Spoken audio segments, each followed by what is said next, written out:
Oh. I Please, got this whole. please let's I got keep. the whole intro started. I got the whole intro started. I'm ready to go. I'm ready to jump in. And no microphone. We're a very professional outfit, ladies and gentlemen. Welcome to Class Action. It's me. It's your host, PLD. And I'm Richard Eric Jarvi. And this is not your average episode. This is a very special episode because Paul can't engineer for shit. That's right. I have an engineer. We're in hard times. I'm trying to do everything myself. I know how to unmute my mic. Some people would say it's a better show if I keep my mic muted, but we'll get into that later on, I guess. But why do we have a special episode today? No, this is a special episode because for the first time I guess I'll call it Class Action Prime. We've had Class Action, which is our regular show. We've had a couple specials. We had the ranking of Star Wars. We had the ranking of the Kevin Smith movies. We had guests on for those, I think, to make them more special experiences. And the Kevin Smith one was even live broadcast, something that I will go off on a tangent and say, something we're going to try to do maybe once a month if we can. It was so much fun, right? It really was. I think it was my favorite time on Class Action. It really was. And we got a likes by Kevin Smith. That's pretty fucking impressive. Can't say that. I'm a little excited. But either way, today is going to be the first time we're going to have a special guest on the regular Class Action show. Because of the topics we are discussing today, I had this person in mind. He's recently became a general in the Action Army, and like Liam Neeson in Taken, he has a specific set of skills. Oh yes, he does, and they seem to fit in with what we are going to be discussing today. So, without further ado, let's bring him aboard. Welcome to Class Action, Mr. Matty Gunner. How are you, my friend? Gentlemen, honor and a privilege to be here. Salute to you guys. What an introduction. Man, that was great. Liam Neeson, particular set of skills. I love it. How are you, gentlemen? Thank you for having me on. Oh, of course, man. It's great to have you on. Matt, why don't you tell us a little bit about yourself? Yeah, awesome. So, like you said, Paul, I've been part of the Action Army for a few months now. I think I joined officially in January. I've been a fan since before then, but I never kind of understood what Patreon and all that kind of stuff was until a friend of mine explained it to me. Because me and some friends of mine, we've been watching Schmodown for years, and he was subscribed to all of the Patreons and stuff, and he explained it to me how you can directly support the content creators. And I've always been for supporting independent content creators. I was like, let me get in on this. And the two guys that I kind of related to the most were Ben and Drew, the action guys. So I was like, all right, I'm gonna support these guys. I'm gonna get in on the action here. And then I started talking to you, Paul, and I started watching Class Action with you guys, and it was awesome. So to finally be on the show, I'm kind of having a little bit of a fanboy moment. Well, I'm a fan of you, so I'm having a fanboy moment myself. Jarvi, that sounds kind of sorry. But Jarvi, it sounds kind of familiar. You get into Schmodown or get into Ed else, you start relating to Ben and Drew, right? That's kind of how Jarvi and I got together, in a way, pretty much. So. There is. Yeah, we got together through a action movie Anatomy. Yep. Mm-hmm. I remember the live chats. That's what it was back in the day when there was 10 of us in the live chat here and there, and we're looking at people to talk to. We were talking up the chat. Now in the live stream, there's a lot more people in that. A lot more people. So, but our topic for today, we are pitching John Wick against the Matrix franchise, and this is the reason why we picked Matty Gunner to be a guest host on the show, because he has the skills. Let's talk about your particular set of skills and why they might come in handy when discussing these films. So, the reason that you guys very kindly invited me on is because of my background in mixed martial arts.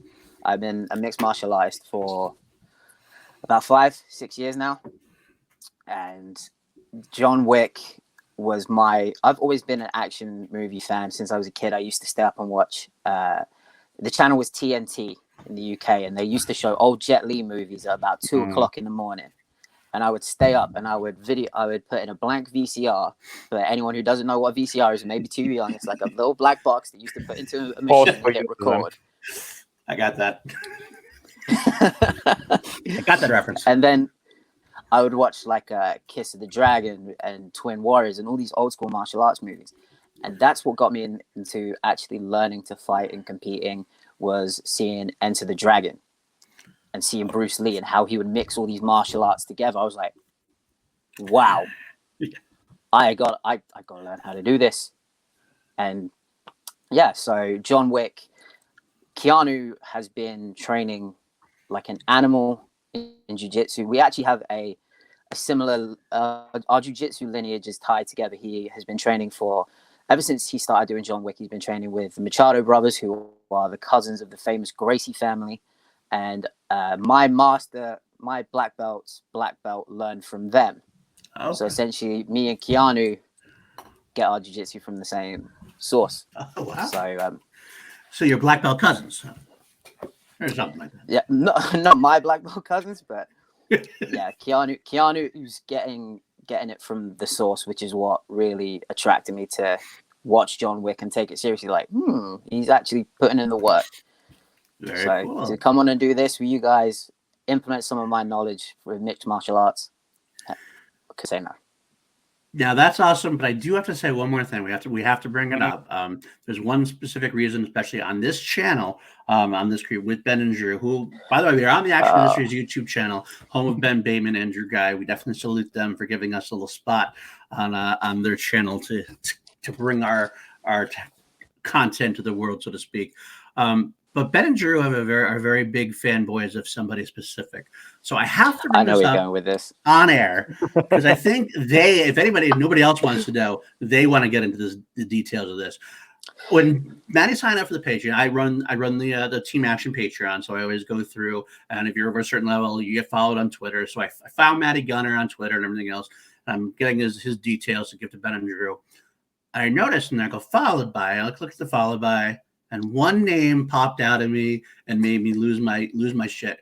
And I had to specifically go into the chat I had with Ben and Drew and go, guys, look at this. I took a screenshot and look at this.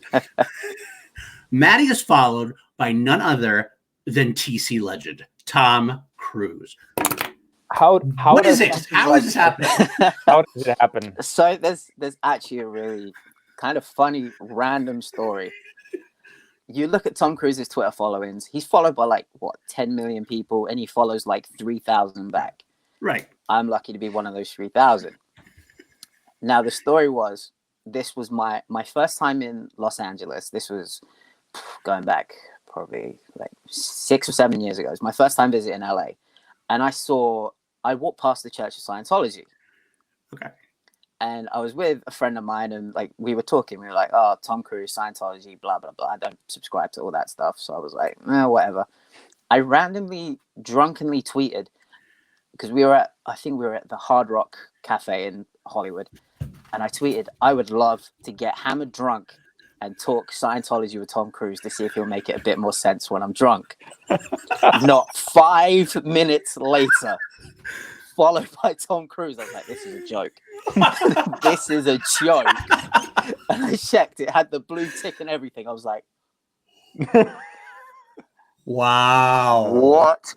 And I sat there with my DMs open waiting. I was like, oh man, is Tom Cruise going to yell at me? Or is he going to try and recruit me?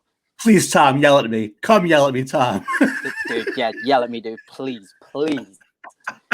That is awesome. But that's the story. That's how I became followed by Tom Cruise. So now 2/3 of us have had brushes with fame now. I was waiting for mine. Jarvi, I don't know if you know about Jarvi. Jarvi, you should tell your story. I don't know if everybody else knows it out there. It's been a while since you've told it. So give your space and your little brush with fame recently, and where we can find you. Well, maybe not this summer anymore. Oh, I thought you were talking about the Twitter thing. No, you had 2 brushes with fame.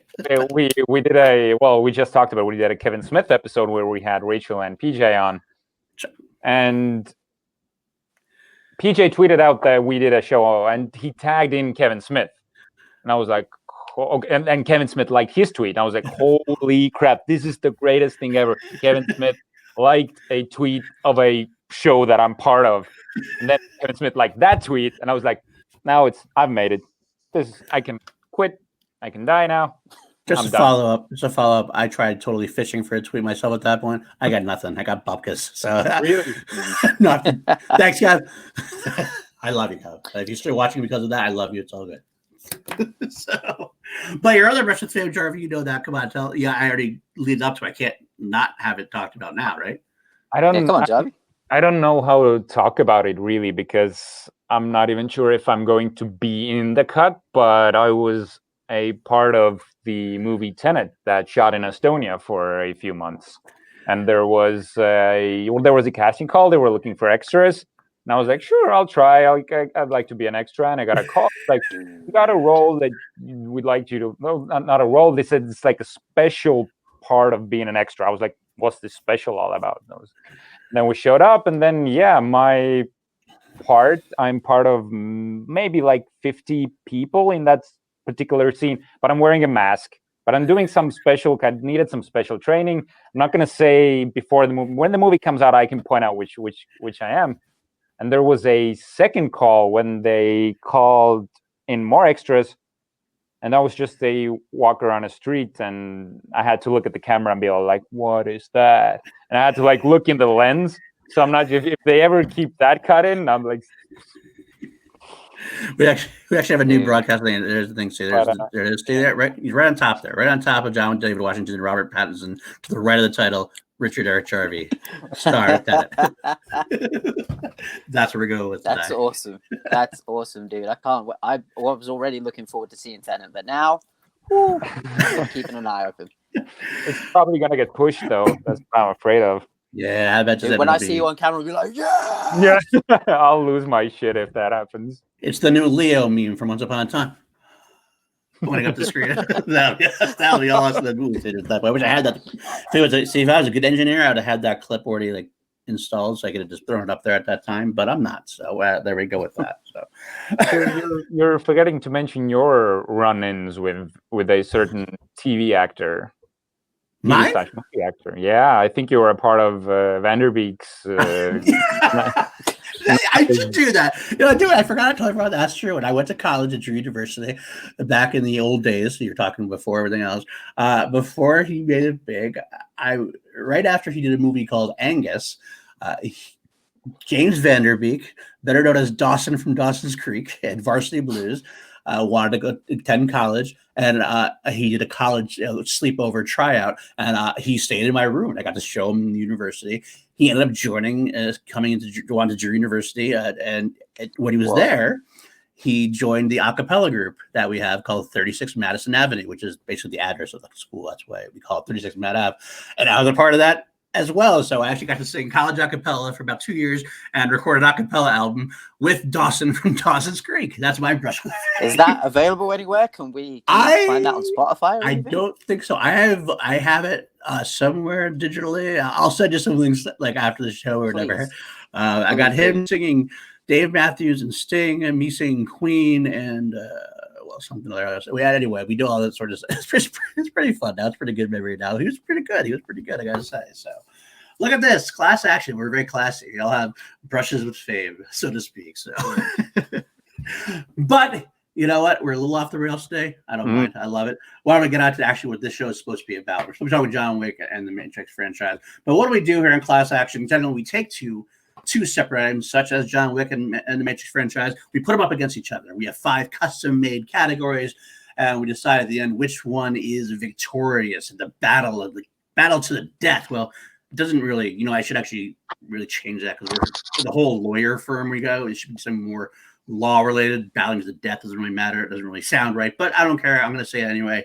Battle to the death, 5 custom-made categories, and that's what we usually do. Jarvi, what else do we do? We do something. What would Ed Harris play? That's my favorite one. I've been waiting for this. My boy, my favorite actor of all time is Ed Harris. And as you know, and I actually said it's got to the point where I get Oh, actor? It happens to be. I kind of mention it every once in a while when he brings up when some movies come up. I will let people know that he was involved. But the reason why I like him so much is that I've never seen him mail in a performance. I think every time he always gives it all, whether it's an action franchise, whether it's an Oscar bait type movie, or when it's there's actually productions I've seen that look like they were student films made for $10,000, but he still gave like his all. I think he makes any movie better. even just a supporting role. Dan Merle actually said, I think on the Action Guys or one different stream, where if you put Ed Harris in a movie, it kind of legitimizes the movie because you're going to get a great performance out of him no matter what you do. And like for The Rock, he made The Rock a 90s trashy action movie and made it a little more legitimate, which is why I think a lot of people like The Rock so much. Without him, that would have been a totally ridiculous movie. Right. But just a little ridiculous one. Exactly. Well, he toned down the ridiculous just enough. Yes, he did. But with that being said, so we like to play a game where we play what would Ed Harris play. We take Ed Harris, we actually replace him in whatever franchise or movie we're talking about. Or the other opportunity we have is we can actually write in a character. If one doesn't exist, you can put him in somehow, make him somebody's father. Usually ends up being a military character for us, as we found. We tend to gravitate. I think we have General Hummel has like many different siblings. Yeah, like Mark Hummel, Pat Hummel. Mark Hummel. I love you. That's just click. That's good. That's very, very punny. It's puntastic. So, without further ado, I know Matty has one this week. We can talk about The Matrix and John Wick, and I know Jarvi forgot again. I forgot to do it. I always do. But I fast-tracked it. I've got my choices now. All right. Nice. I'm going to let the guest go first. Matty, let's start with John Wick franchise. Okay. What would you have him play, Ed Harris play in the John Wick franchise? One thing I found with John Wick is how certain actors, like when they show up, they're fairly like wash away. Like you see them, you're like, oh wow, that's that guy, and then they're gone. I would have Ed Harris play Charlie, the waste disposal guy from the first one, the guy that shows up to clean his house. That's me as well. David Patrick Kelly from The Crow. He's the guy who played not Tintin. Is it the cleaner or something? I think it's called the cleaner or something. Yeah, his name is the cleaner, something like that. Yeah. He's the main bad guy. He's the main bad guy in The Crow. Not the main bad guy, the main junkie in The Crow as well. That's a good one. I didn't even think about that one. I like that one. Okay, that's what you picked too, Jarvi, huh? I did. And I'm not just saying that because I forgot. I actually have him as the cleaner. Okay, I gotta say, this one was really tough for me because I think there's a couple of roles he could have played. There's a part of me that wanted him to play the Bowery King, the Lawrence Fishburne role. Yeah. I thought it'd be different. There's a part of me that went, well, he could have played any of the Russian bosses, like from the Michael Nyquist or the guy I like from the second one. I always forget his name. Or even the hotel manager. Right, that's not Lance Reddick, and then Ian McShane, Winston. That was the one I really settled. That was my first one. That was my first one I was going to go to, but I thought that would be like too easy. See, that's what you're starting to know the show already. Because that's what we tend to do. We're like, that one's too easy almost, right? And the cleaner fits because that's exactly, he's strict, he's calculated. He has to be super strict about what he's doing. Everything has to be perfect, and that feels Ed Harris. That feels like him. So I went through all of them like that, and I said I settled on somebody a little bit different. He's only in the first two. I hope he comes back. I want to put him in the John Leguizamo role, Aurelio. Okay. The car side role. I can see, especially with the first character, though. Yeah. Especially the first film when Vigo's son comes in, he's like, "I got where'd you get that car?" John, well, I stole it. Boom! I guess it gets really intense like that. I can picture Ed Harris completely doing that. 100%. You picked the wrong goddamn car, Commander. You're the wrong goddamn car shop. Get that. So that was my pick for John Wick. All right, let's go to the other cat. Let's go to the other franchise. We're talking about The Matrix. Can you slide him into The Matrix anywhere, Matty? We'll let you go first as well as a guest. Come on. I can. I had him as Cypher. No, you're kidding me. I mean, you're kidding me. I've got this tape, and I'm really proud of the Cypher one. I think he's perfect. Yeah. I can't disagree. I did not have him for that, but I did consider him for that. But that you guys are like twins, you guys. Yeah, dude. It's awesome. The same way.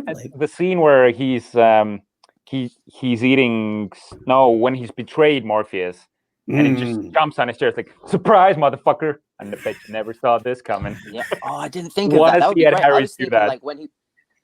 I was thinking when he was like leaning over Neo. Oh, He's yeah. like about to pull the plug. I could actually see him with the steak. Beautiful big blue eyes. Like the whole day, you know, I don't know about this steak. I know this isn't real. It's just my brain. Ignorance is bliss. I could see him doing that one too. He could be a great shit weasel. Oh yeah. Oh, he could absolutely be. I did consider that. I decided to go. I also considered, of course, the various military roles, all the different, especially within Zion and everything else. And the architect seems like a pretty obvious one. It is, and actually, but that's the one I went with. I actually chose the architect. Okay. Because that was my pick, but I was like, I think of that. More offbeat, you know.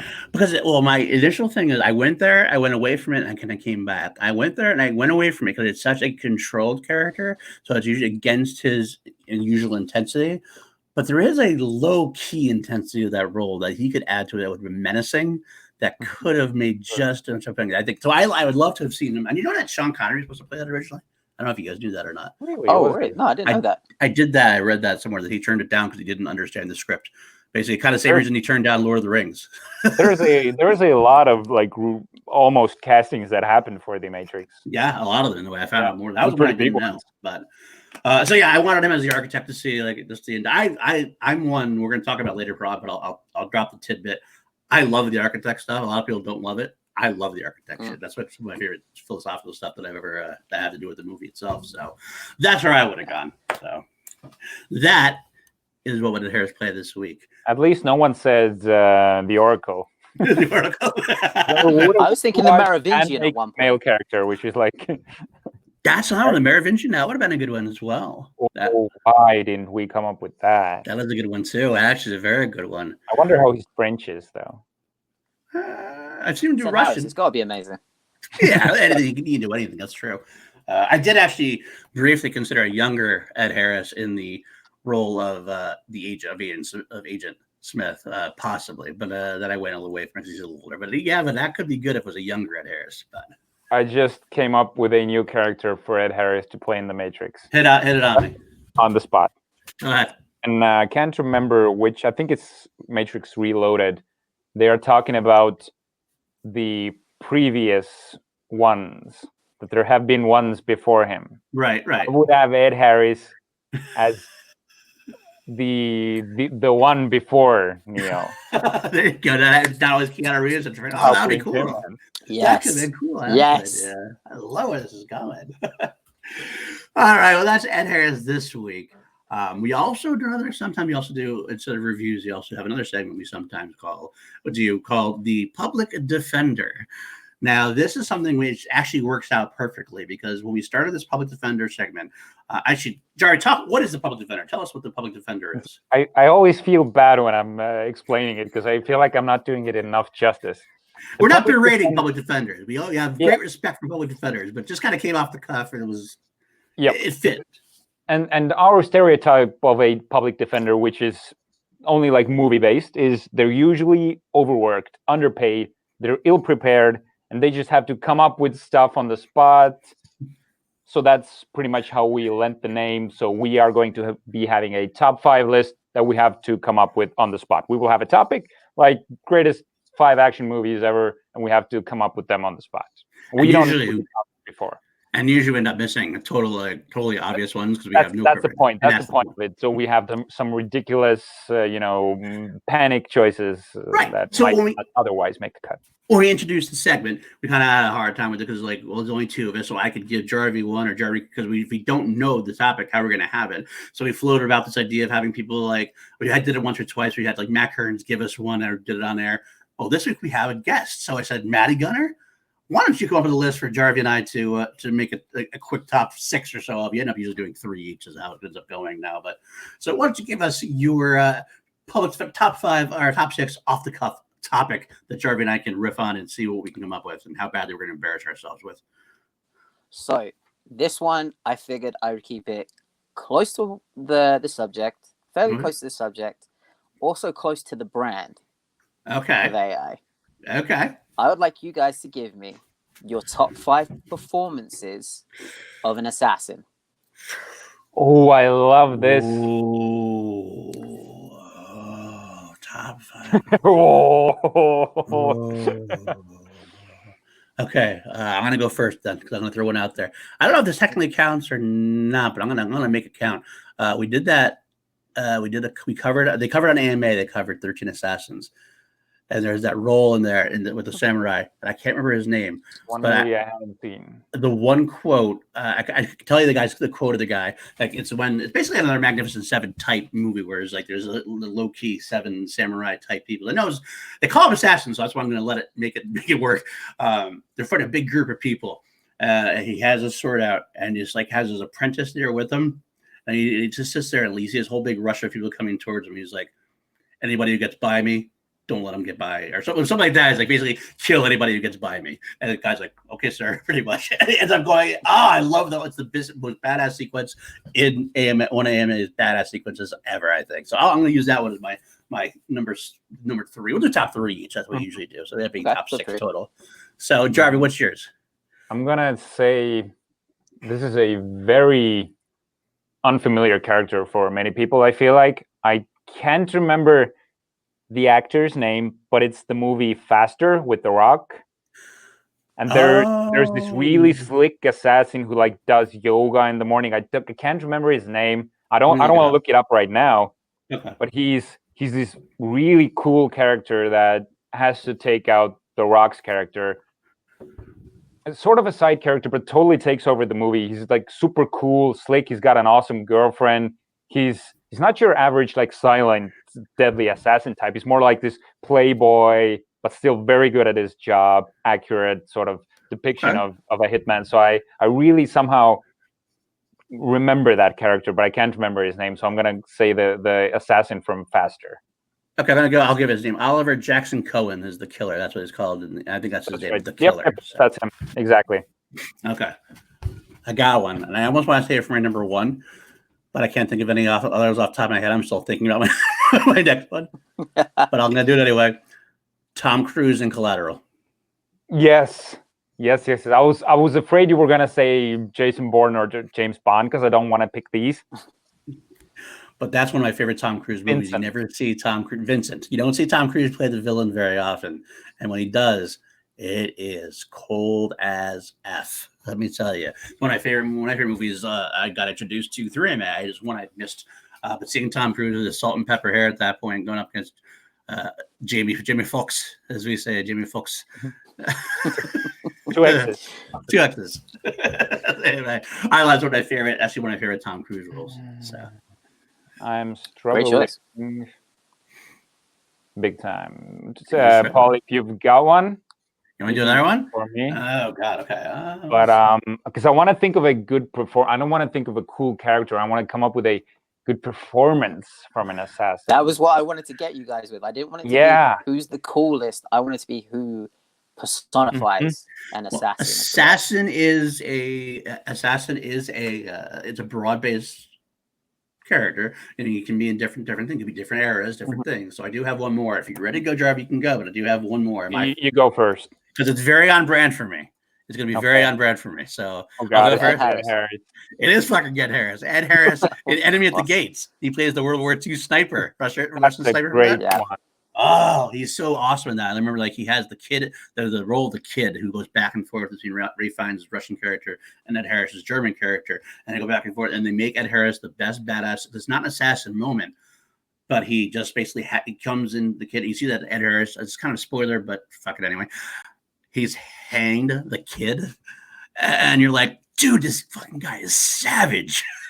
But also, there's that sequences. Oh, they're great. Has sequences in there when they're running through the the ruins of a hotel, and you see him take the shot as the guy's like jumping through across the pit. Oh, so beautiful! Such a beautiful. I guess it's just beautiful. Brutal in that movie. Yeah. Brutal. So Ed Harris will be my number 1. Of course, thank you, Matty, for letting me choose Ed Harris. Pick the category that I could choose Ed Harris as my number 1. I love it. Okay. Thank you. I came up with one, and this I think will be a number 1 for most people as well. I can't believe that I didn't come up with the first time. Javier Bardem in No Country for Old Men. That is a performance-based assassin. Perfect. That's another perfect one. Oh, I like that. a horror He's an scene. evil bastard. Oh, I Yep, love that. yep. Oh, that's so good. That's so good. So subtly played. I love it. I love it. Well, Matty gave it to us. Why don't you tell us some of your top assassins then? For sure. So, my number 3, I have as Keanu as John Wick, just because of how amazing he is in that role. Of course. Jarvi just took my number 2. Okay, perfect. Okay. So I feel like we're almost even now. And my top one is Jean Reno in Leon the Professional. Oh God, I didn't think about that one. That's a great one. That is a damn good one. I love that. I was thinking of a I don't know if he was an assassin, but not 13 Warriors, the Antonio Banderas one where he's with the Vikings. Oh, I know what you mean. Is he an assassin, or is he just like a Spanish, warrior amongst them? But I don't know. I think if we're broad-based enough, we can go with it. We'll allow it. And George Clooney from The American popped in before Javier Bardem, but that's a good one too. I felt like I had to come up with Javier. I like that one too. So, all right, you know what? We're 30 minutes in. We should get into our class action brief. Yes, we should. We're a little late. That's okay. I love it. We're a little off the rails. Hopefully, you're sticking with us. So let's get into our class action brief of the week. We're actually finally talking about the topic at hand: The Matrix versus John Wick. And we have 5 categories. I'll spell them out for you here, and then we'll get into them. The categories we chose were, number 1, the reason why we brought Matty on, pretty much, best action sequences, which has a better action sequences. And that's an interesting thing we have to deep delve into, because we have, are the best actual fight sequences, or The Matrix has more like war action with the war against the robots. So we'll have to deep dive into that. Number 2, better Keanu. Yeah. That's an easy one, right? It had to be in there. Yep. You got John Wick versus Neo, which is the better character. Young versus old, as we go. But number 3 will be the better impact. Which franchise had the better impact? And this is one that I will say, right off the cuff, did not. It seems like my initial thought was, "Oh, this is an easy one," but then I went down into it. I went, "You know what? It's not as easy as you think." Number 4. We got the most, since they both have sequels coming out, which is another reason why we decided to do this. Which one do you anticipate more? Matrix 4, John Wick 4. And then finally, better world building. Another one that on the surface, you're like, oh, this is easily maybe one film franchise. But there's a lot that can be brought up in both franchises to talk about. So those are the 5 categories we will get into. And we'll see. We have 3 of us, so this is going to be interesting to see how the vote is going to go down. But at the end, we'll figure out which one do we want, which one is the better franchise, The Matrix or John Wick. So let's get right into it. Better action sequences. I kind of feel like me and Jarvi should take ours first and then give the floor to Matty and let him decide, because he'll probably know. He might end up swaying us, but we'll find out. Probably. I feel like we're just going to be scratching the surface as an introduction, and then Matty can get in there and, take it by storm. All right, Jarvi, why don't you go first with what has the better action sequences? All right, so I broke this down. The Matrix really is a quintessential action movie of our time. Like, the Wachowskis revolutionized how action movies are shot and edited. Technically and physically, they still hold up as one of the greats. And fight sequences and the skills, it looks otherworldly. It looks like we had never seen anything like that before. Now, John Wick sort of reintroduced action movies. The genre had become a little stale. There had been like some here, some there, but it was like the action genre was becoming sort of like a niche thing. And John Wick had really nothing to prove. I remember when it came out, I knew nothing about the movie. The trailer was kind of a so-and-so.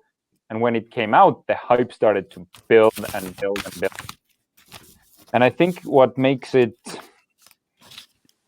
about John Wick, the gun fu is, I feel like that is the essence of the action sequences. Is we have hand-to-hand combat mixed in with this gunfighting that they sort of called gun fu now. So I'm still undecided. This is the one category that I'm undecided on. The others I'm pretty much sure on. So I'm gonna let you go first and decide. Come on, Jarvi. We're supposed to be professional. We're doing a show. We have to have these things all laid out. Have the answers ready to go. Actually, I joke around, guys. Honestly, I think every week we do this show, I end up going, I have an idea, but then I end up talking my way out of my own decisions halfway through. So, but I will echo what Jarvi has to say before I'll give him a little bit of time. Matrix was definitely, and we're going to get into this probably more in the impact, but it did have a great impact as far as the action sequences go. There were so many different camera things and everything else, but I don't want to get too deep dive into that because that's later on in a different category. But there was a lot in the Matrix that really made you sit up and go, wow, this is freaking sweet. It made you actually look at action movies in a different way. But the same can be said about John Wick. I watched a little bit of the franchise this week in preparation, and the gun work in John Wick is so fucking sweet. I can't even more. You don't notice it usually. I actually haven't noticed some of the cool stuff that they were doing, like the whole. It is. It's like a basic ballet. It's almost like funny having it's Angelica Houston in that ballet role because it's exactly what it is. It's a ballet of action. So whereas initially I thought it was the Matrix, I think John Wick has kind of superseded it, and I actually going to pick John Wick and say that John Wick has a better action sequences now, probably because of the Matrix. I think Matrix probably had some influence on it in terms of inspiring like gun fu type stuff, but at this point, I think John Wick has taken that next step. Maybe it's because they're directed by basically these action stunt guys. That's the directors are from that world, and they were actually on the Matrix. They were one of the stunt guys on the Matrix. So I'm going to go with John Wick for me. It's interesting because for John Wick, the action is way more toned down than in the Matrix. I feel like in scale, if we look at it, it's a contained story. But what makes the John Wick action sequences so great is the story and the emotion behind every punch. I'm going to be spoiling John Wick now. His wife is killed and his dog is killed. That is like, you don't need any more. You want to destroy everyone that gets in your path.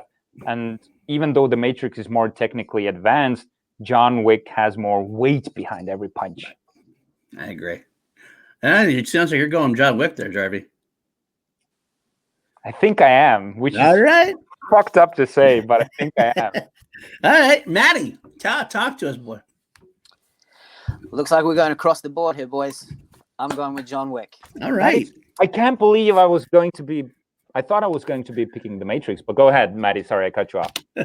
No problem. It's while we say The Matrix, the action scenes are very impressive. They are very beautiful. They are a callback to the traditional martial arts movies that, we all loved growing up. You'd punch a guy and see him go flying 10 feet in the air. That kind of generation has now become kind of silly in that you see films like Kung Fu Hustle making a parody of it. Mm-hmm. So that, as much as like guys like us, we love those kind of movies, to a wider audience, they're kind of seen like, it's just a silly Kung Fu movie. Now that's just in the action. With John Wick, as you said, the gunplay is so much better, but more importantly, the fighting is as legit as you can possibly get. Like, if I was in a room with Keanu Reeves, I would be interested in having a jiu-jitsu roll with him, because the skills are there. They are being implemented. They're the perfect mix between practical and Hollywood, because you got to go humor me for a minute. I'm going to talk to any jiu-jitsu nerds that are watching. The man hits a perfectly hit armbar, lifts the guy's head with his foot, and then dome shots him while the armbar is still in. I lost it. I jumped out of my seat in the theater. I was like, oh, yes! Jiu-jitsu, yes! I was losing my mind. And then in the second one, you see the fight scene between Keanu and Common. And now, Common, I don't know what his background is with martial arts and action. I haven't followed Common's career massively, but he uses a series of techniques which are very advanced. There's a spider guard, which is where you have one foot on the hip, one foot on the arm, and you have the arm dragged over. Then he does an inversion, which is where he goes like onto his head and over that, and he's dodging bullets. In the Matrix, Neo just bends over backwards and he dodges 10, 20 bullets. Common is spinning around on the floor on his back while holding a knife still. He hasn't let go of the knife. And John Wick, who's meant to be the most deadly assassin in the world, is firing off shots at him, and he's dodging it on the floor. So it's a perfect case of practical, and that stuff that Common was doing is hard to hit in a jiu-jitsu match, let alone while someone is shooting a gun at you. So it's that perfect mix of practical and crazy. Now going to, you feel the punch more in John Wick. Every bit of action in John Wick, I feel, is he has an intent to kill. Yeah, so, like, very good point. In the first one, they're in the bath scene. He stands up, and the big guy standing in front of him, he empties 3 bullets into the big dude's chest, and at point blank range, which would kill any man, and then just headshots him just to make sure he's dead. Just the rage that's behind him. Vincent doesn't collateral as well. Yeah, and every single kill, he ends with a shot to the head or a knife to the head. Neo probably wouldn't kill anyone because you never know if he's got to save them, pull them back to the human world. So it's the case of, do you want ooh and ah, or do you want ooh, damn, oh, that was brutal. And for me, I prefer the latter. So I got to go John Wick. John across the board. I will actually throw out there additionally, one thing I did forget to mention also is the fact that the John Wick got more exciting as it went on. As far as the Matrix went, it kind of got, I don't want to say not boring is not the right word, but every Matrix had Keanu, Neo against Agent Smith in different ways. So it was kind of like the first battle against Agent Smith, then the battle against a million Agent Smiths, and then the battle against a billion Agent Smiths. It kind of seemed like it kind of lost a little bit of luster, whereas John Wick was always kind of fighting somebody else and somebody new, so it kind of had more excitement. Yeah, but you're forgetting the twins, and you're forgetting which I think one of the most underrated fights in The Matrix Reloaded is when Neo is going to the Oracle again, and he's Cypher. fighting Not Cypher, Seraph. That's right. That's a really good fight. And you can tell, this is exactly what you said, Matty, before, that he does not intend to kill. Both of them, they're not intending to, they're just dancing. They're feeling each other. They're just like doing a choreographed like dance, and they're having a conversation. We are fighting to get to know who the other person is. This is what I love about that fight. Oh, I did too. I wasn't forgetting them. I meant like the climactic battle, though. It seemed like that was the big things in there. I mean, hell, you want to talk about the dance? I love just the first time that John Wick, that Keanu's Neo faces Morpheus, and the first time, like, I know Kung Fu. And the whole sequence where, like, all of a sudden I forget the kid's name on the neck of a desert that comes up. Neo's fighting Morpheus. Mouse, right? Mouse. Neo's fighting Morpheus. And I was like, everyone's like, oh. Yeah. And big, and again, that calls sequence of just doing the fight. I'm sorry. They're just like, it's a very choreographed sequence, which is fun to watch, but it does bring up Matty's points, not as much intensity as far as John Wick would be. It goes back to the old school martial arts of, I'm going to test your skill set against mine, test your fighting style against mine, which definitely has its place, no doubt. But so and John Wick 3, for just a quick thing, John Wick 3 brings in dogs which is my favorite fight action sequence of the entire John Wick series. There you go. The fight with the Halle Berry and the dogs, which is interesting because Keanu is not even a part of that. No, he is, but not as much. It's more about Halle and the dogs. And I'm a big dog person, and I just love that scene to bits. That's pretty good. I like that one. And they had actual dogs actually trained for that. And one last thing. The dude that was Keanu's stunt double, Jackson Spidell, he was the coordinator of our group of extras on Tenet as well. A little name dropping there, Jarvi. A little more name dropping there. I had to. All right, well, that's number one. We're actually a lot. We're 45 minutes in. We hit category number one. We're gonna keep going. We're gonna go over today because I love it. Better Keanu. Which is better Keanu? I'll start this time. Yeah. I will say that I loved the idea of which one better. It's definitely the young lion versus the old lion. Keanu was in his prime back in the Matrix days. He had Point Break, he had Speed. It wasn't that far after these movies that the Matrix was made. Keanu took a long time off. He had definitely had a moment where more than a moment where he was definitely in the background.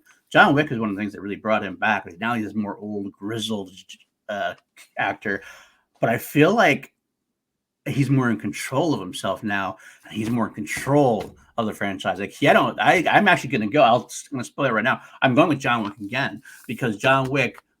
Keanu makes the John Wick franchise better. Whereas I think he just he's kind of slid into the Matrix role. There's not a lot that made Neo had to be Keanu.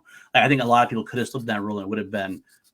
It could have been Will Smith easily. You can totally see Will Smith do a great job as Neo. Because the blank character, and I shouldn't say necessary, but it's more of a blank character that you can kind of slide somebody in. Whereas the John Wick felt like Keanu took that role and made it Keanu's role. That's why it's John Wick you think about nowadays. You think of Keanu, you almost think of John Wick more than you think of the Matrix. It's been that long in a way too. I mean, part of that's time, but I got to go with John Wick. It feels like it's written for Keanu, and you can't imagine anyone else saying, "People have been asking if I'm back, so I'm thinking, yeah, I'm back." No one else can do it that wooden, but still be good. Like do a great job. This is because I still love to say Keanu is the best bad actor, and it's not his acting is bad. He's doing his same thing every time, and but you love everything about what he's doing. So it's actually funny if you watch SCN Live for the Christian Harloff, which I do. They're bringing up different things, and somebody threw in a chat. It says something about I couldn't believe Keanu Reeves hadn't been nominated for an Oscar yet in all the years. And Christian even said the same exact thing that you said and that I feel too. I'm like, oh, I could definitely believe it because he's not an Oscar nominee. He's not an Oscar caliber actor. Criminal. but seriously, you still love him anyway. You want to see him go.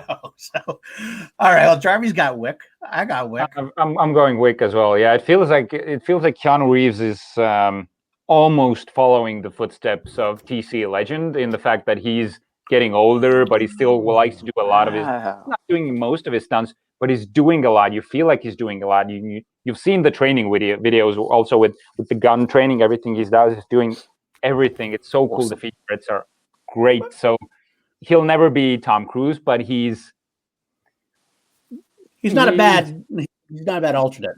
Yeah, exactly. So this is I do love Neo and I do love Keanu as Neo, but it feels like Keanu is John Wick. That was written for him. That was meant for him. Matty, what do you got for us? It's not in my character to be a contrarian, just to be the sake of a contrarian.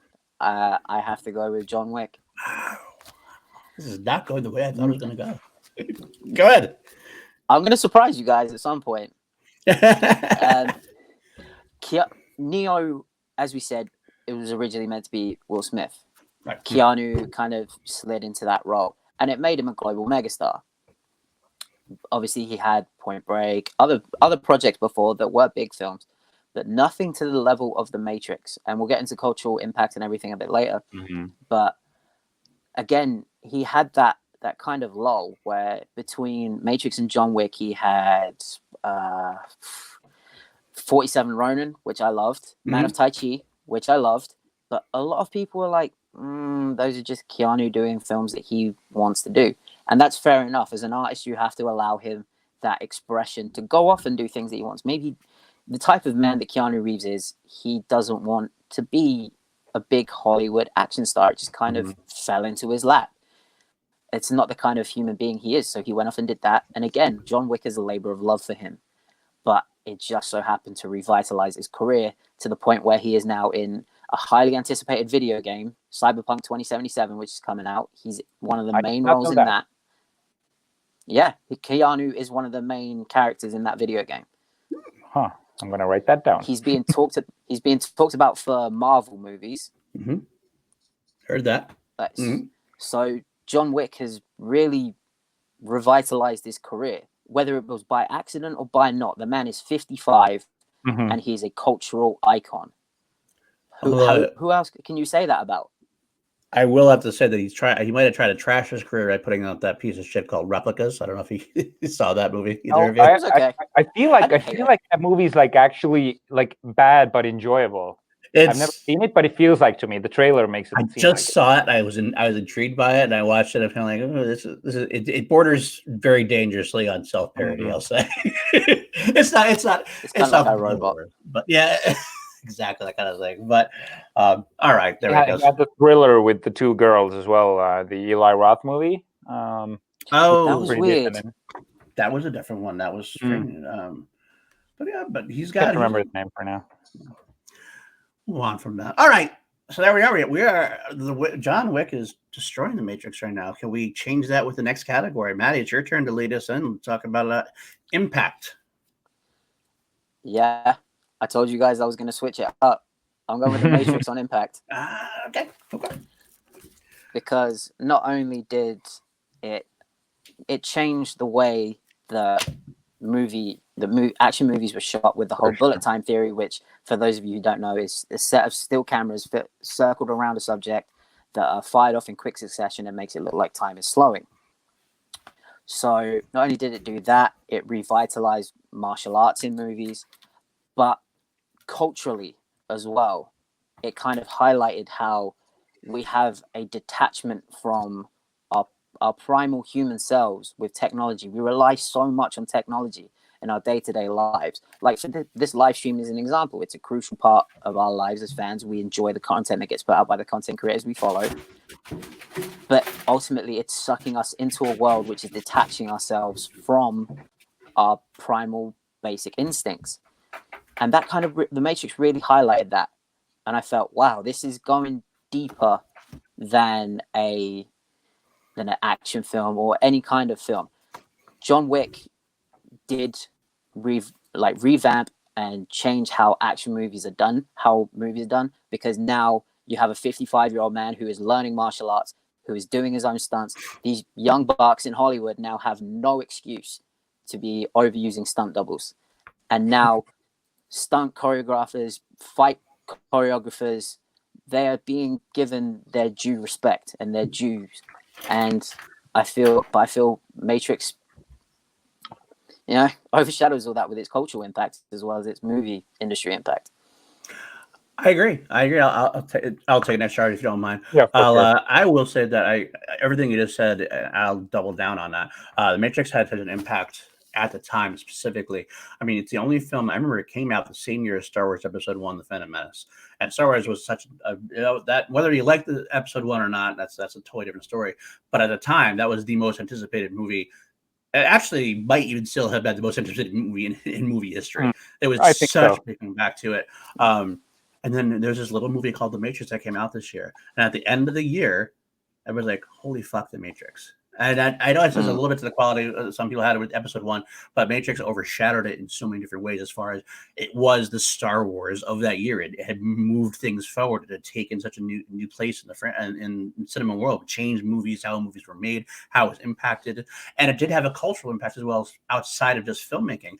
You're talking about it rightly or wrongly, it was linked into some of the tragedies of the time because of the detachment. Some people who were they were looking at these detached characters and really feeling the same way as these detached characters, and it led to shine some of the trouble that we had in the youth at the time. But beyond that, it even brought in so much as far as movie making. Like I said, we talk about before, movie making and how it changed up different technologies. But at the end of the day, years later, we're still talking about how the Matrix changed everything. Whereas John Wick changed action movies. Mm-hmm. I wouldn't even say it necessarily.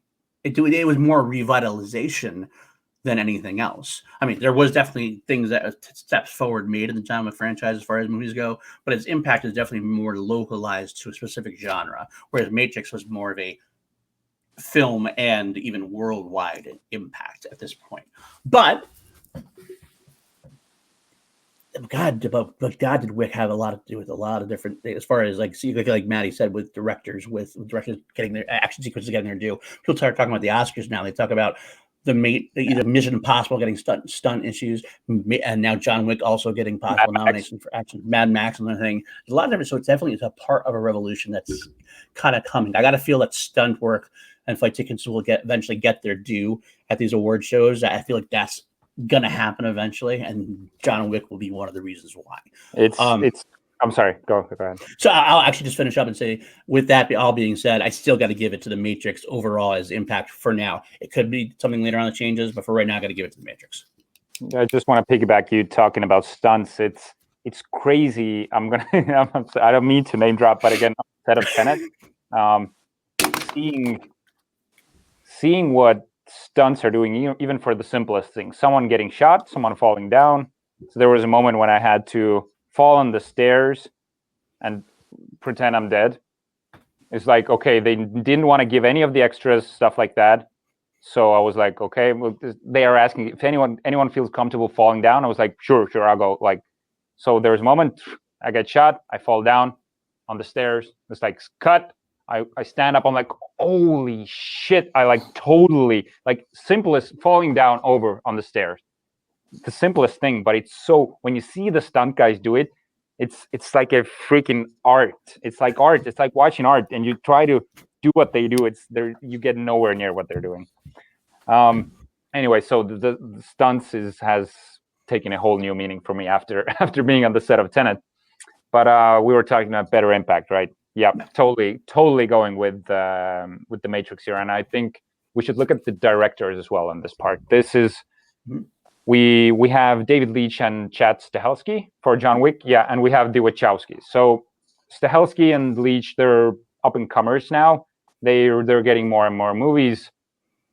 If we think about the Wachowskis, they are still considered as Hollywood royalty because of the first Matrix. The only thing that they are being positively remembered for is the Matrix, the first Matrix.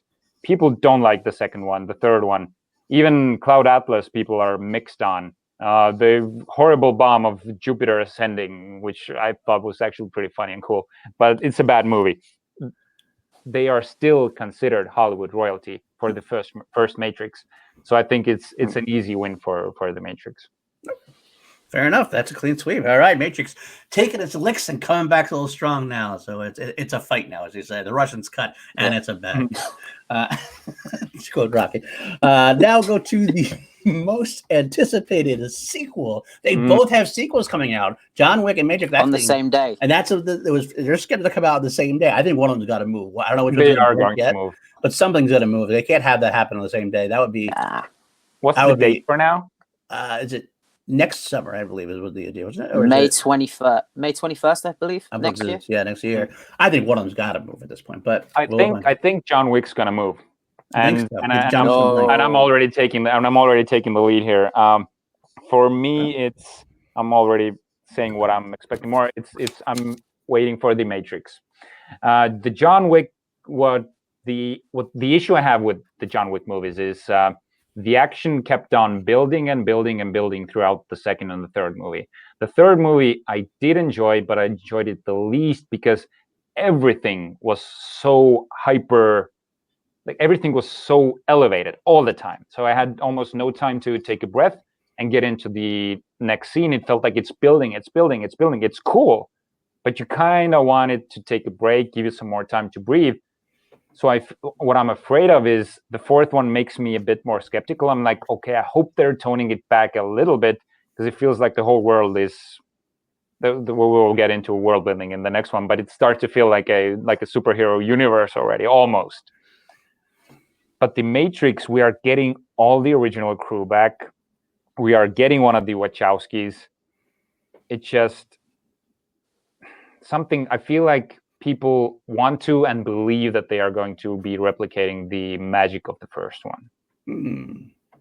So I'm like cautiously optimistic for John Wick, but I'm all in for Matrix 4. Okay. Matty, hit us with it. What do you got? I'm going to go with John Wick because I feel that the Matrix Revolutions it tied all the ends together. We know what happened with Neo. We know what happened with. Well, I don't know if we know what happened with Neo. Trinity is, in my eyes, dead. How they're gonna bring Carrie-Anne Moss in for the next one? No idea.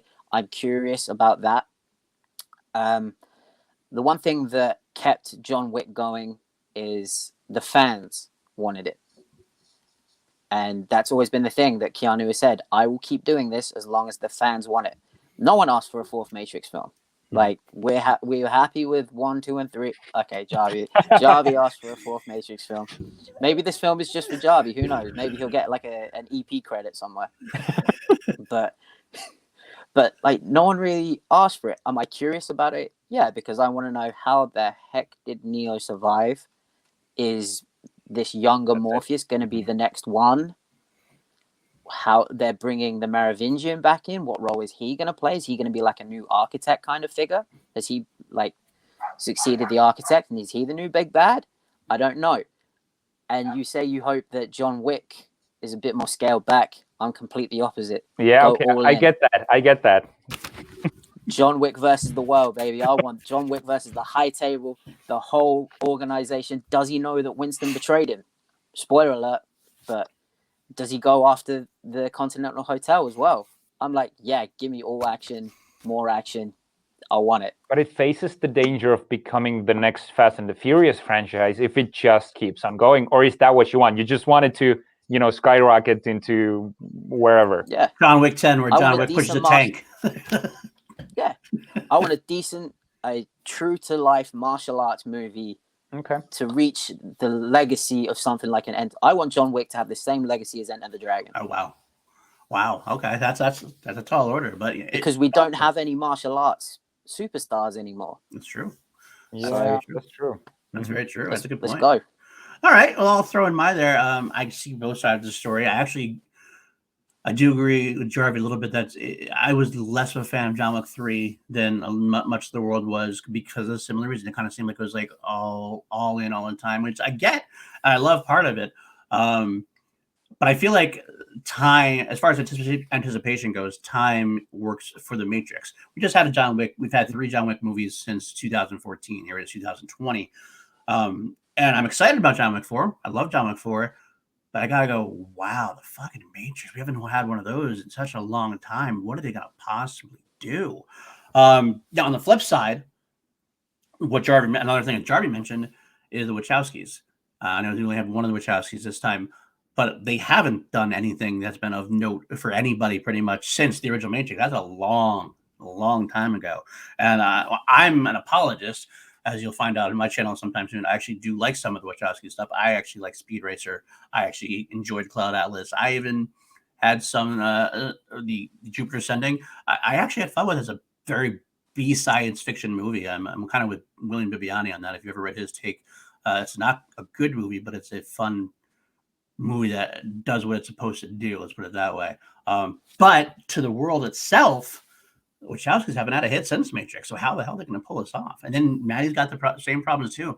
It seems like it's like the Star Wars problem. Return of the Jedi was the end of the saga. Like anything you do after that almost seems like it cheapens it in a way to a degree. So it's got the potential of breaking what doesn't need to be broken.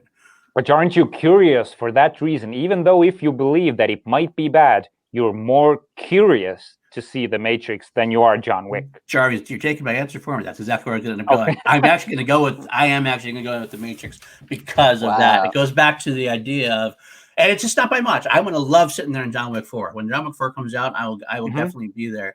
I might just go the next day after I see the Matrix first. At that point, I know Matty's. I have a feeling they're gonna mix the two. I think one is the other. There's no reason why they keep bringing in. If Carrie-Anne Moss appears in John Wick 4, I will know that Neo is John Wick. That's what we're going to do. We're going to make the John Wick Matrix crossover. And I love that idea. Let's do that. Or we find out that John Wikiverse is the Matrix. Oh, there you go. I see where you're going there. You're going. John Wick is the one. John Wick is the one. Or is he? The concierge is it still the one? Like the new Agent Smith. Morpheus is already in there as the Bowery King also. So we got that going on. So... The concierge is the new agent. There you go. We can do that. Or is the concierge the architect? I don't know. I'll have to go back and forth and see. I don't know. Either way, we could talk about that all day. Either way, I think it's safe to say all three of us are looking forward to both Matrix 4 and John Wick 4 to see what happens. Mm-hmm. So either way, we're all winners that week or month or whatever. It all comes down. So let's get to our final category, better world building. This was an interesting one for me because my initial thought was, well, it's got to be Matrix, right? But then you go into it and you're like, wow, but John Wick did so much in creating a different world, not a different world, but a more unique world. I almost think of John Wick as the Harry Potter of the action franchise. Like, what I mean by that is J.K. Rowling, when she wrote the Harry Potter books and made the Harry Potter universe, she had this like secret magical world that the Muggles didn't know anything about, and they played with What that. you call me? You get that? But she played with that, and it was beneath the surface. You didn't know anything about it, and so John Wick actually does that in a more adult fashion. There's this whole universe underneath the Bowery King, the Continental, the High Table, the gunsmith, the cleaner. It's this world we don't with the coins. It's this whole world we don't know about it. So John Wick should have a little lightning scar. Should have a lightning scar in his head and it's John Wick, Harry Potter grown up and made an action hero. So that being said, I was like, wow, that's something I didn't really consider when I did this deep dive. But it is one of the reasons I love John Wick the most. John Wick. I love John Wick so much is because of that. Because it really elevates it from just being another action martial arts film. I think without that side of it, it's a much lesser franchise because that's what makes it unique. That's what makes it different. You buy in, you want to know more about the weird computer, like the cyberpunk. They basically use Commodore 64 type computers to like send out the contracts and things. Those like little old, it's like, what is that? I don't even get that. But you want to know more. So it was much closer than I wanted to be. But even after all that, I'm going to still say The Matrix because... Oh, man. I hate when people do that. They make you think they can go one way and then they go the next. Jesus, PRD. Because I got to say, a lot of people will give you shit for the Matrix sequels. I'm not one of those people. I actually was all in on the Matrix sequels. Me too. Now, I will say I get some of the complaints. I don't like the music change. The music change makes it goes from this really grungy Rage Against the Machine rock to this more like slick R&B rave. That was more techno. I'm sorry, I'm bad with that. Techno. Yeah, a lot of industrial kind of stuff in there as well. But it wasn't as raw, so I kind of lost that aspect of it. I like the grittiness of the first film, so I lose a little bit of that. It makes it a little too slick for 2 and 3 for me. But what doesn't get slick for me is this idea of the computer programs, everything getting translated, going such a more deep depth into the world that the Matrix is in, the Merovingian, the Cipher, Oracle. There are all these computer programs. I love the allegories. I love that it's not completely explained. I love the fact that you watch and kind of like some of them going, I don't really know what the fuck's going on, but I'm all in. I want to know more. If you let yourself go and you get into it, you have such a deep dive that you don't even know about. There's theories out there that you read. And I actually have said I started reading these theories before. And some people say, well, you shouldn't have to read something afterwards. You shouldn't have to read fan theories afterwards to enjoy a film. And I get that to a degree. But to me, it just enhances everything. I look at things in such a different way. I love the architect scene. I love going, well, is this the 6th version of the Matrix? Is there another Matrix inside the Matrix? I don't know for sure, but I want to find out. Tell me more. Yeah. They built this great world and this great in-depth world that you don't know everything about it, but you can make allegories, you can make these assumptions, and I love a lot of the dialogue there. The architect scene is one of my favorites because I'm on the edge of my seat, saying what is Neo going to decide. It's that concept of love going to overtake all the programming that they don't understand, and the idea of the architect versus the Oracle. All of it to me. And what is the Agent Smith? He's a virus, basically. He's a virus gone rogue.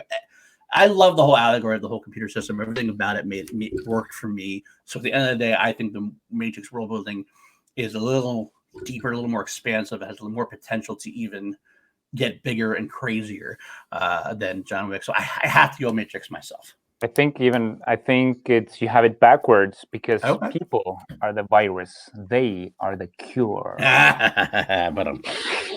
Because it makes you lose, like the Matrix makes you lose sleep over it. Like I've had nights where I'm just staying awake. I'm thinking, is this real? Are these just chemical impulses going through my brain? Does this actually taste good? Is that air I'm breathing? Like all of this, it's perfect dialogue and it's perfect lore, and they even, like you said, they tie in religion to it, which you don't have to read into religion if you don't want to, but you can, and it makes it seamless. It makes it like you can interpret it both ways. So I'm completely on board with what you said, Paul, and this is the Matrix. Okay, all right. Matty, looks like it's up to you. What do you have to say about it? As Keanu says in The Matrix, choice. The problem is choice. Mm-hmm. It's I feel The Matrix did a better job of building its world over a set period of time. I feel John Wick kind of was like, oh man, the action's awesome. But wait, what's really going on? What the fuck? Everyone's an assassin now? What the hell? You're like, wait, hold on. You're an assassin. People aren't supposed to know about you. Yet you're running through Central Park and suddenly everyone's picking up their phone and looking at you. I was a bit like, not a lot of world building going on there. And funny story, actually, I was in New York for a UFC event. A friend of mine was fighting at MSG. I had to go to where the Continental was being filmed.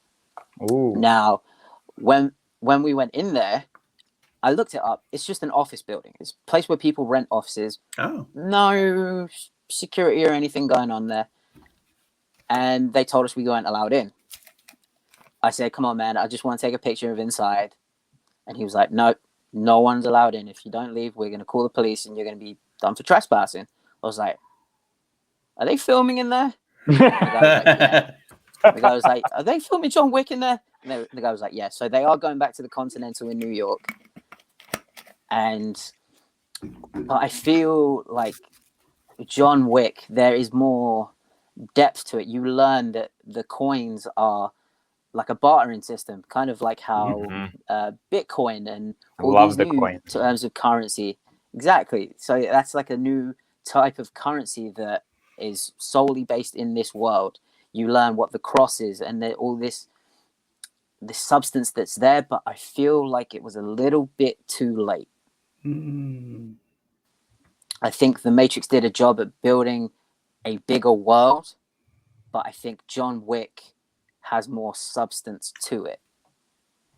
Okay, that's an interesting point. The first John Wick didn't actually build a lot of it, but the second and the third took it to a whole new level. I hear that. Exactly. I hear that. So I'm going with John Wick. You're going with John Wick. I can't blame you because honestly, they are even making a TV show about the Continental, or they were going to. I don't know if they are now, but you can. They are. They are still, yeah. And I'd love to see and the ballerina too.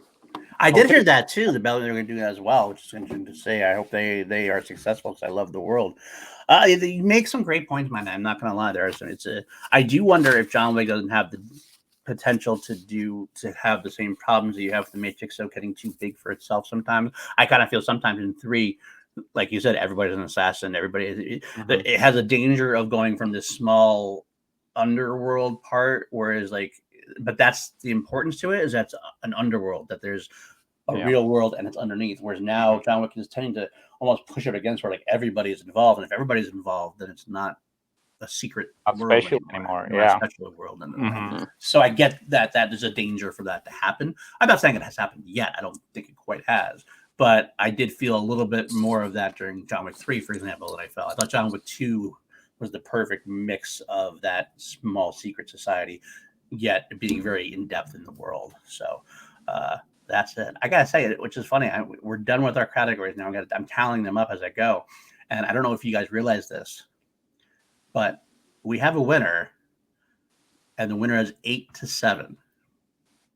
I think this is the closest that we've ever been.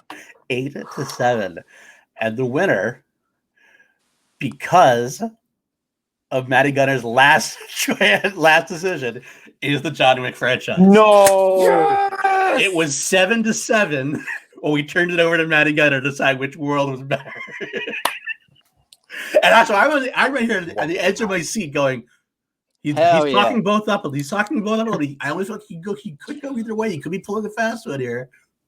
They cut to John Wick, and John Wick wins the day. So what a great discussion. What a great I love this episode today, guys. I think we had some great talks about this. I can't fault the result. It was very I love both franchises, so I'll definitely go that way. So well, that being said, that's the end of our show today. Matty, I want to thank you so much for coming on. Where can the folks find you? Want to plug anything? Thank you, guys. Thank you for having me on. You can find me on Twitter at Matty Gunner, on Instagram, Matty_Gunner.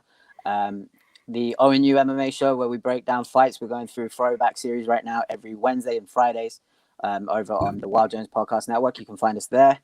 And yeah, that's all I've got going on. I got a little project in the works, which PLD kind of he dropped, which is going to be interesting. I'm going to be breaking down Warrior from the aspect of a mixed martial artist. So I want to see that. I really want to see that. Interesting thing, I think last show we discussed Warrior on the way back, and Paul said that you mentioned that Frank Grillo has a show called The Kingdom. Yeah, Kingdom. Yeah, great show. Awesome show. We were just talking about that. We feel like Frank Grillo's character, Frank Campana, should have a spin-off. And then this came up. I'm like, this sounds exactly like a Warrior spin-off. Why have I never watched the show? Now I've got the show lined up and I'm going to watch it because the trailer was awesome. I can't wait for it. Shout a few friends of mine are actually, shout Joseph Benavidez, Jonathan Tucker, who's one of the stars in it. Both of them awesome in the show. Frank does a great job. It goes really into the sport and what MMA is like, because a lot of you guys, you might see the likes of Conor McGregor and think, oh, it's great. Guys, it sucks. It's fun, but the behind the scenes, it's grimy. And that show does a really good, and Warrior did a great job with it too. Sweet. Excellent. All right, Jarvi, where can they find you? You can find me here weekly on Action Industries and on Instagram and Facebook, Richard Eric with a K Jarvi. And that's what I have going on. Okay, I feel bad plugging because I have a list of things I tend to plug. First, you can find me on the Patreon of Team Action, patreon.com/Team Action, where I help run that. And we have a lot of tiers coming up, a lot of exciting things with behind the scenes from Movie Trivia Schmodown. They just started the greatest movie ever made, which you're going to see later on today. They're going a deep dive into Logan. Cannot wait for Logan, dude. Oh, yeah. And if you love AMA, filled in for AMA. I've been missing AMA so much that's sort of given me ease. It's a spiritual successor, really. It's basically the same thing, and bringing back some of the old fan favorite segments. They're introducing some new segments. They're going to have some general call-ins, which should be fun. I can't wait to see that. And tomorrow they actually have they're doing the Action Guys with Mark Ellis. Going to be on the show tomorrow, so that should be fun. What? As well. Yes, they actually guys have Mark Ellis coming on, so that should be fun. Hell yeah. Love Ellis. Can't wait for that one. Dude, I gotta tell you, Mark Ellis might be one of the most genuinely nice guys I have ever met in my life. Mm-hmm. He's a genuine human being, I'll tell you that much. As far as I can go, you find me on Class Action every week. I have no idea what we're doing next week. We haven't discussed that yet. We hopefully do a live show sometime soon. But you can also find me on the Call to Action podcast, where I do an after show for the Movie Trivia Schmodown, which is where Mark Ellis is from as well. I do a weekly interview show called Chilled Action, and this week's Chilled Action is actually kind of a big one for me. I'm a little intimidated by it. We have Ethan Big Time Irwin coming on, the president of Silver Pictures. So that's going to be that's big, nice. Dude. Congratulations on getting that. That's awesome. Thank you. Appreciate that.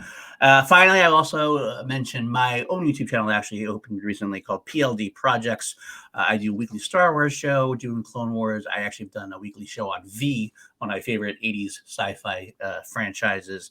And I don't know if I want to announce it yet or not. I told these guys about it before the episode, something I've been mulling over. It has to do with, I'll say this, I want to do a live stream for PLD Projects, similar to what we did with Class Action Sunday night, hopefully. We're going to delve into some lesser liked. There's my cat. My cat always likes to join in at some point before the day is over. Actually, cat, get out of here. Indiana Jones, not for you. But speaking of Indiana Jones, that's actually a perfect segue. Like movies like Indiana Jones and the Kingdom of the Crystal Skull. I might do some depth into the. I might as well go ahead. My idea is I'm going to do the best of the bad, so to speak. I don't have a title yet, but I want to get into those bad movies of the franchise and say, let's get a little positive about it. What's it like about that, if anything? But that's a soft intro. I'll get more into it later on as we. That's a really good idea. It's fun. It's going to be a lot of fun. Loads of them. Oh, absolutely. Something. PJ Campbell's a guy who I talked to a lot about this. And Richard's new one, Matty Kearns. We are more positive. We tend to like the Matrix sequels. We tend to like films of franchise that people usually dismiss right away. So we want to kind of bring back some of our love and say, well, this is why we actually don't think they're that bad. So, that being said, I also have me at Paul_DiNuzzo on Twitter. And that's it for tonight. So that is our show. John Wick is our winner. And as always, the court is adjourned.